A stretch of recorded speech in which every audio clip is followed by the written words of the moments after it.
Hello students. Last class में हमने पैमाने की बचतों के बारे में पढ़ा था, इकोनॉमीज ऑफ स्केल के बारे में पढ़ा था। आज हम पढ़ेंगे डिस इकोनॉमीज ऑफ स्केल, यानी कि पैमाने की हानियाँ, या इसको हम घटते प्रतिफल के कारण भी कहते हैं। काजेज ऑफ डिमिनिशिंग रिटर्न्स भी इसको हम कहते हैं। इसके साथ ही हम नया चैप्टर नंबर 6 स्टार्ट करेंगे, producers optimization with the help of isoquant curve. तो पैमाने की हानियाँ क्या हैं, इसके बारे में हमें पढ़ना है।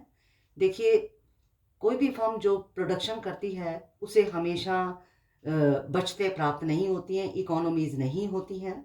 हर फर्म को अगर बचत मिल रही है तो वो एक सीमा तक ही बचत प्राप्त होती है, एक लेवल तक ही बचत प्राप्त होती है। एक सीमा के बाद फर्म को हानियाँ होनी शुरू हो जाती हैं। क्यों हानियाँ होनी शुरू हो जाती हैं? क्योंकि घटते प्रतिफल का नियम लागू होना शुरू हो जाता है।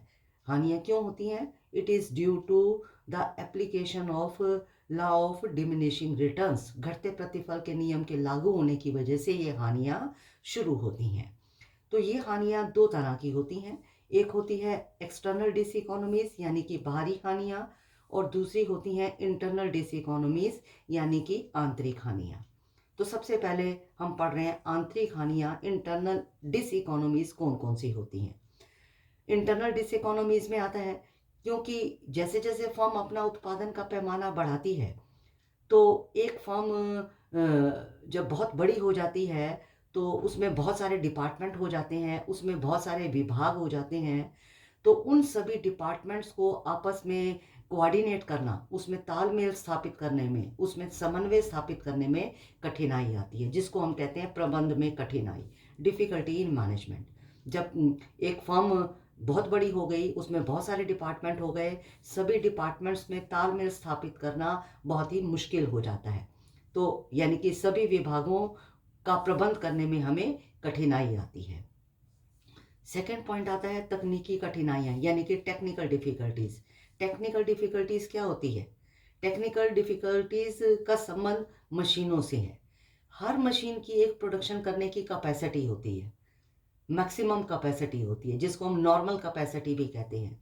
अगर जितनी मशीन की प्रोडक्शन करने की कैपेसिटी है, अगर हम मशीन का उस कैपेसिटी से ज़्यादा यूज़ करेंगे तो हमें उत्पादन अधिक नहीं मिलेगा, बल्कि कम मिलेगा। कैसे? मान लो हमारी मशीन की प्रोडक्शन करने की कैपेसिटी साल की 10,000 यूनिट्स की है। साल में 10,000 यूनिट हमारी मशीन प्रोड्यूस कर सकती है, लेकिन हम उस मशीन से ज़बरदस्ती 12,000 यूनिट्स को प्रोड्यूस करने की कोशिश कर रहे हैं। तो मशीन से 12,000 यूनिट उत्पादित नहीं होंगे। 12,000 यूनिट का प्रोडक्शन ये नहीं होगा, क्योंकि मशीन की कैपेसिटी ही 10,000 यूनिट की है। तो इसी को तकनीकी कठिनाई कहते हैं कि जो मशीन की कैपेसिटी है उससे ज़्यादा हम प्रोडक्शन नहीं कर सकते हैं। करेंगे तो मशीन की टूट-फूट होगी, मशीन खराब होगी, उत्पादन हमें उतना मिलेगा नहीं जितना हम उसमें लेबर लगाकर उत्पादन करने की कोशिश कर रहे हैं। मशीन भी खराब होगी, उत्पाद जो हमने मटेरियल लगाया वो भी खराब होगा। तो ये हमारी टेक्निकल डिफ़िकल्टीज़ होती हैं।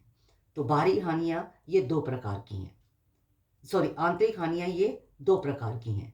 अब हम पढ़ रहे हैं बाहरी हानियाँ, यानी कि एक्सटर्नल डिसइकोनॉमीज़। एक्सटर्नल डिसइकोनॉमीज़, बाहरी हानियाँ कौन-सी होती हैं? बाहरी हानियाँ बाहर के कारणों की वजह से हैं। बाहर के कारण कौन-कौन से होते हैं?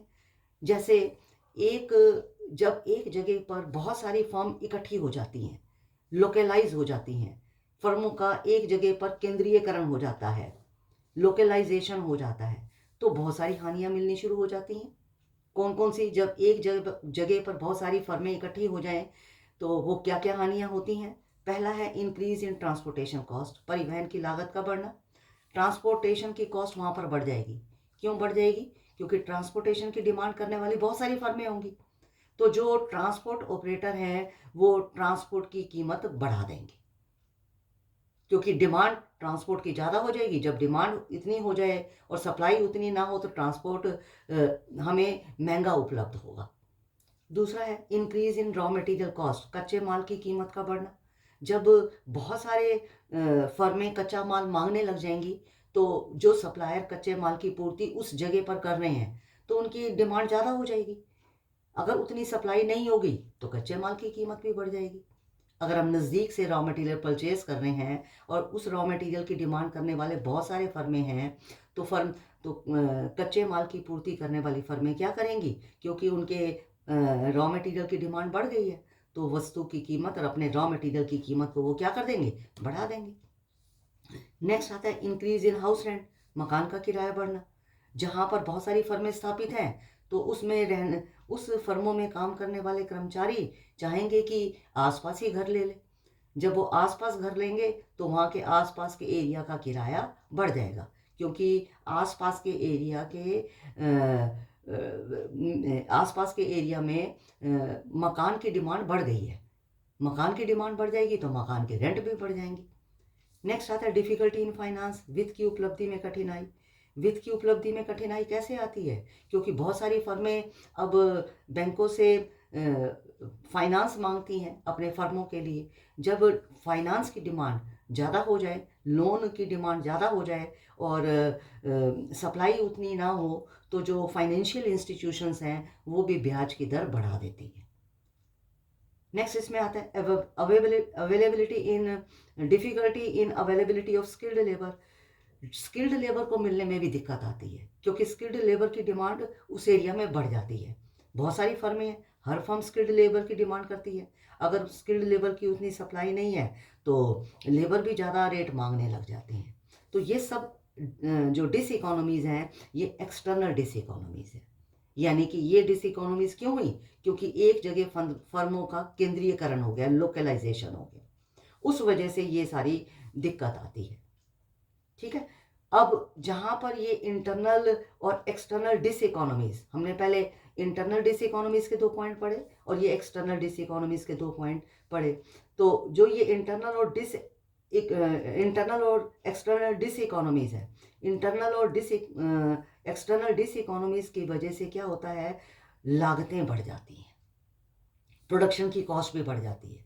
जब डिस इकोनॉमीज़ होने लग जाती हैं तो उत्पादन की लागत भी बढ़ जाती है, और उत्पादन की लागत बढ़ती है तो कम उत्पादन, यानी कि उत्पादन कम मिलता है, लागत बढ़ जाती है, उत्पादन कम मिलता है और घटते प्रतिफल का नियम लागू होना शुरू हो जाता है।